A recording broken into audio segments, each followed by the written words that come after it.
The Hearst Tower, New York City.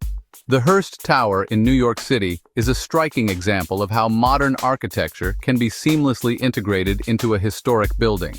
The original structure, a 6-story Art Deco building, was completed in 1928 and served as the headquarters for the Hearst Corporation. In 2006, a dramatic renovation and expansion project, designed by architect Norman Foster, transformed the building into a 46-story skyscraper. Foster's design retained the historic facade while adding a modern glass and steel tower that seems to rise out of the original structure.